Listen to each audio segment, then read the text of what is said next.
welcome to the Granville podcast. Here we are on our episode 3, and today here I am with Justyna Matracki. She's the Senior Education Administrator here at Granville College. And how are you doing, Justyna? How is it going for you? It's going well. Thanks for having me. How are you? All good, all good. So let's just dive right into it. What's your role like as a Senior Education Administrator here at Granville? I'd like to know more in detail about it. What do you do exactly? Sure. So I'll start from when I first started at the college. I started as a VTA instructor, so that's the Veterinary Technician Assistant Program. I instructed for 8 years, I think 13 classes, 100 plus students. Wow. And then I moved into the Senior Educational Administrator role, where I do a lot of faculty evaluation, faculty meetings. Also, I do still work with students. So there is some disciplinary action involved, but there's also listening to students if they have any issues with grades, with faculty, with anything to do with the college. They do reach out to me and I help them resolve any types of issues they may have. I'm also in charge of the learning management system that we have here at Granville College, so Canvas Login. I create the shells, I implement all of the course curriculum, I add the students, I train the instructors. So it's really multifaceted. It's hard to explain exactly what I do because Okay. it's pretty much anything that's needed. Okay, Yeah. wow, that's interesting. That sounds like a lot on your plate. Yes. So, what's your advice to students who usually want to start with a VTA program or any other program? How do you help students navigate their, education path or their career path? Yeah, I mostly dealing with the VTA program. I haven't stepped away from it fully. I still oversee the department. So I can really give advice to the VTA students, and that is if you are interested in a career in animal health, definitely do your research. There's a little bit of misunderstanding when it comes to our jobs in veterinary medicine. It's not just playing with puppies and kittens. There's a lot involved when it comes with animal health. So in order to really understand if you are going to be capable of withstanding a job in veterinary medicine, I would highly recommend volunteering at vet clinics or animal shelters prior to enrolling in the VTA program to see if you're Okay. So I see a lot of equipment here. What kind of hands-on experience are students getting when they enroll in a VTA program or any other program here at Granville College? Sure. So there is a lot of theory that students have to learn, but we also strongly implement hands-on and practical portions of the course. So you can see behind me, we have microscopes, we have skeletons that we use as models in anatomy and physiology. We also have our stuffies, our CPR dog, which we will learn on first when it comes to humane restraint of animals and how to properly handle them during particular procedures, say just like an annual exam, getting their vaccinations, maybe sedation or prepping for surgery. So students will learn on our stuffies, and then eventually we'll bring in live animals. Obviously, these animals have to meet the criteria. So once a student has graduated doing a VTA course from Granville College, where can they see themselves working? The primary place of employment is a veterinary clinic, usually a general practice that sees animals for anything from spaying, neutering, vaccinations, general hospitalization, to a 24-hour emergency hospital and a specialty facility. So where we have, our general walk-in clinics for humans, we have those for animals, the GPs. We also have 24-hour hospitals like the Lions Gate, but for animals, places like Canada West or Vancouver Emerge facility. And they also specialize in particular areas of medical interest in an animal. If an animal has cancer, they have oncology departments. If there's a neurological issue, say something going on in the brain, perhaps a brain tumor, there are MRIs and a whole neurological department. There's also animal rehab. So if an animal say they tear their cruciate ligament, as humans do naturally sometimes, they go in for a surgery, but then they also need at least 3 months of rehabilitation afterwards. So that's walking on a water treadmill or swimming in a pool. Wow. Yeah, so there's a lot of different types of careers that any VTA can get themselves into outside of, say, the GP or the emergency facility. There's also wildlife rehabilitation. There's shelters such as the BCS-PCA. There's VOCRA, where they take in abandoned animals or, animals from cases of cruelty, help rehabilitate them behaviorally, medically, and then help to find them new homes. Okay, so besides, one's love for animals, Yes. what actually is required to become a VTA? Because I can sense that if someone who is like very sensitive to blood or someone fainting, right, they might not be the right person who can become a VTA. Right. What do Yeah. you think about that? So, Right. is there like a specific type of a student that will be an ideal person? Any kind of traits that they might have? That's a good question. So the blood thing does happen, but the thing is that can be worked out. I have had a previous student who felt faint at the sight of blood, and that's not a trait you should really have when it Yeah. comes to the veterinary industry because we see blood all the time. Whether it's taking blood from a vein or an animal going through surgery or coming in injured. So this student actually worked it out by volunteering her time at a veterinary clinic and watching the surgeries. She communicated to the veterinarians that I feel faint around, surgery sites at the site of blood. So obviously she was given a chair to sit in while she watched. And she started to realize that she was faint at the time when the scalpel went through the skin and the incision opened for the first time and then blood pooled. That was the Wow. one and only time she said she started feeling faint. So she worked through that. So that was insightful. Does someone need to study biology prior enrolling in a VTA program, or you'll teach them here? We have an anatomy and physiology component to the course. Okay. So we teach everything about the animal from the inside out. Okay. So what about the hands-on experience one can get or expect to have here? Right. So we have a few practical hands-on labs that we conduct in the VTA lab that we're sitting in right now. We have a restraint component. So we teach students how to humanely restrain an animal as fear-free as possible during procedures such as an examination from the veterinarian or, say, a hospitalized patient going in for a surgery. A technician needs to put in an IV catheter. We also will teach how to carry an animal, say if it's anesthetized, and how to carry it going into the surgical suite and preparing it for surgery. We have lab skills, so you can see microscopes behind me. So we take specimens from animals, including blood and urine, and then we teach our students how to look at specific samples underneath a microscope and also how to use a microscope.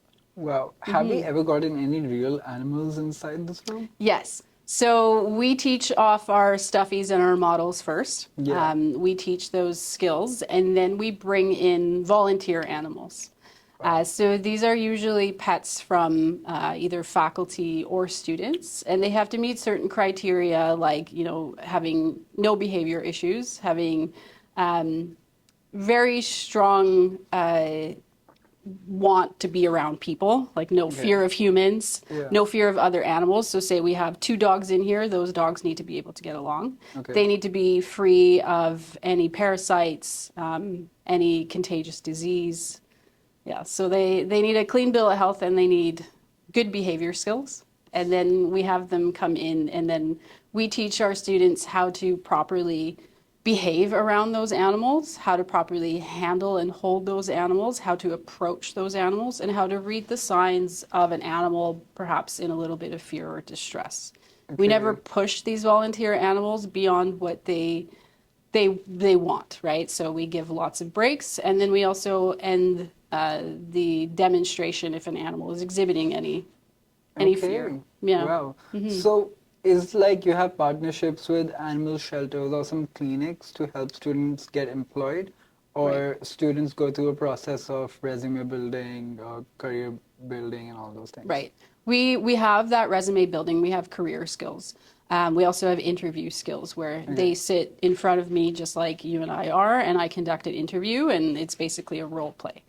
Wow. So we will prepare them to go into clinics. We do have relationships with clinics. So I work as a licensed veterinary technician, just kind of casual locum work or part-time work. So I've built a relationship with many clinics, managers, even, students that I have who are working in clinic currently. Yeah. So I understand perhaps where the right environment for where I can place a student, what type of, what they're looking for versus what, I have in terms of my relationship in veterinary clinics. Okay. So what inspired you to become a VTA instructor, and how did that how did that Right. journey started?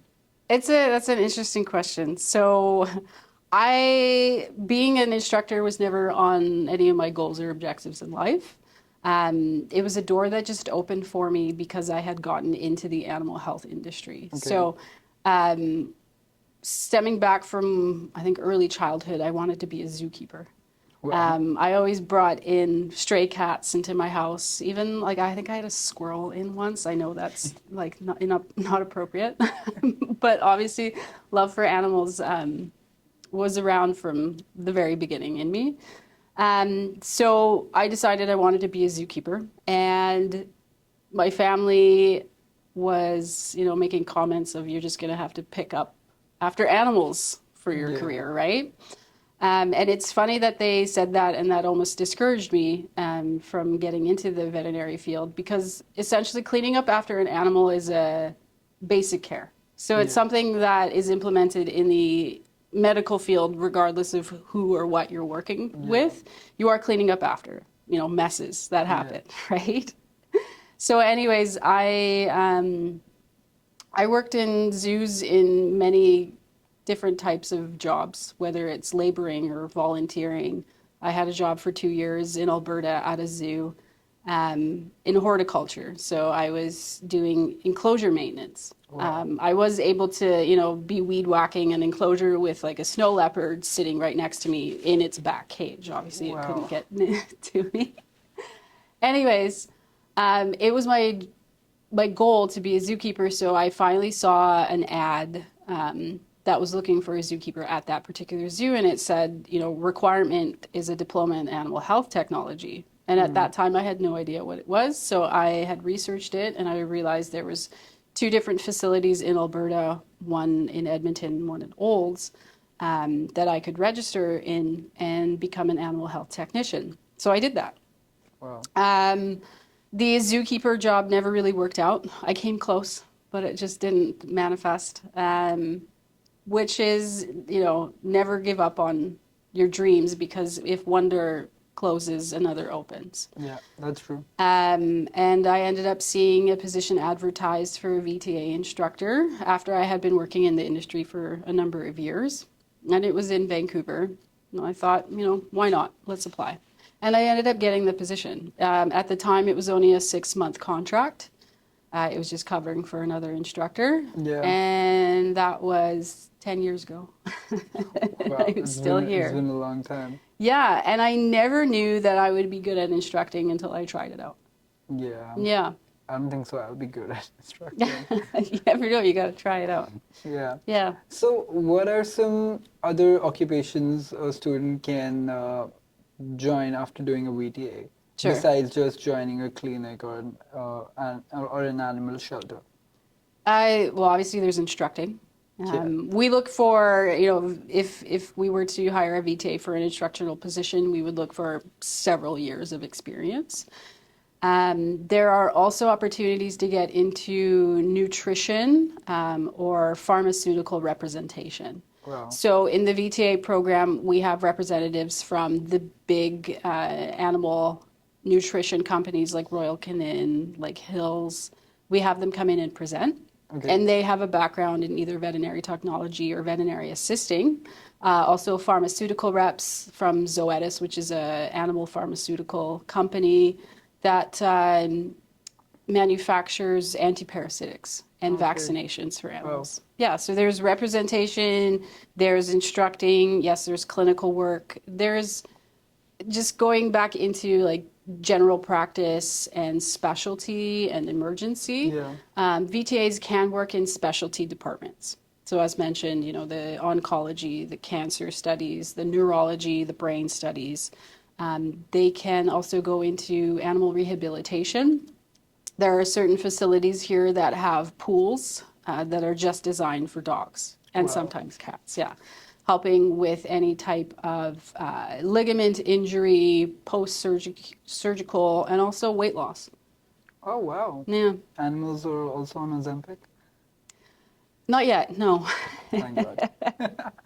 Well, so what have been some of your most memorable moments 10 years being a VTA instructor here at Granville? Right. It falls along like outside of the college. It's seeing my students outside of the college in the industry. So as mentioned, I do work as a registered veterinary technician. And sometimes I work in clinics where a student that I taught is working. Yeah, And one of my favorite things is when my student becomes the teacher. yeah, So I go into clinics knowing, you know, the basic roles and responsibilities that I have to uphold as a technician, but in terms of like protocols and, you know, just knowing the overall run of the clinic and, you know, how it operates, their particular procedures, where to find things, how to work the computer there.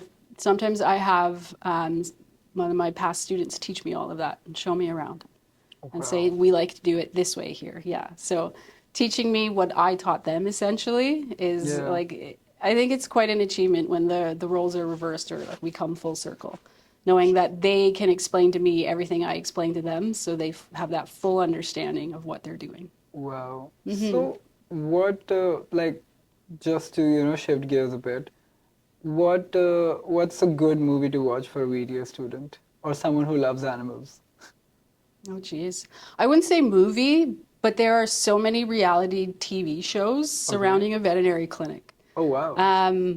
I can't think of a particular name. There's like Alaskan Vet. There's, yeah, Maybe we'll put it in the link in the bio. perhaps, We'll yeah. put those in the links. But I encourage students to actually watch all of the different shows that are like surrounding the medical industry. There's so many. There's the Grey's Anatomy. Yeah.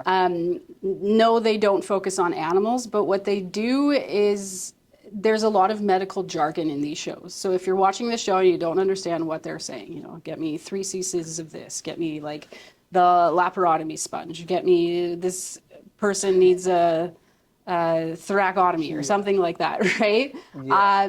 After we teach medical terminology, I always say, go watch your Grey's Anatomy now, and now you're going to be able to understand them. So we teach the Wow. medical language. Wow, Grey's Anatomy is like a never-ending show. I No, think it's like, still going I don't on. watch it, but there's like 20 seasons or something Yeah, like that. yeah, yeah. Yeah, but also on YouTube, there's so many reality veterinary shows. Okay, wow. Yeah, that'll show you like the inner workings of a vet clinic. I mean, they don't show everything, of course, but I highly Yeah. recommend watching them, especially once we give you that basic understanding of veterinary care. They're actually going to become a lot more interesting to you to watch these shows Okay, because you'll well, understand. if Yeah. you're someone who is planning to become a VTA, maybe search for these series or shows or movies. Hmm. What's a book that you'll recommend someone who wants to pursue VTA to read? I would recommend The Inner Life of Animals. Wow, Yeah. okay. So it goes into the mind of animals and talks about how they experience grief, sadness, guilt, just like we do. It'll get you into the thought process that animals are sentient beings, so they have emotions. They experience fear. You know, treat them the way that you would want to be treated. It gives you another outlook. They don't communicate the way that we do, no, but they share the same emotions as we do. Wow. Yeah. What's a message that you like to give to future veterinary students that may be coming to Granville? Um, get ready to start your rewarding career. You're going to have a lot of fun in this class. We teach a lot of interesting subjects. We have instructors who are veterinary professionals, so they know exactly what they're talking about. And we don't sugarcoat anything here at Granville College. We tell you exactly how it is and how it's going to be, so we prepare you very well for the industry. Yeah, we teach you how to primarily work with dogs and cats. We do have a small exotic component. I think that's going to be, the future of the veterinary industry is exotic animals because Wow. along with cats and dogs, people are seeing birds, rats, hamsters, guinea pigs, big lizards Okay. as not only their pets but their children. Wow. That's Yeah. fascinating. Mm-hmm. Well, I think it's been a very insightful session with you. Thank you so much for coming on the podcast. Thanks, Ian. Thank you. I'd like you to say something to the camera, which is like, share, and subscribe to the Granville College YouTube channel. That's all I have to say is like, share, subscribe. Yeah. Okay. Like, share, subscribe to the Granville YouTube channel. Okay, I'll see you in the next episode, guys. Thank you so much. Thank you.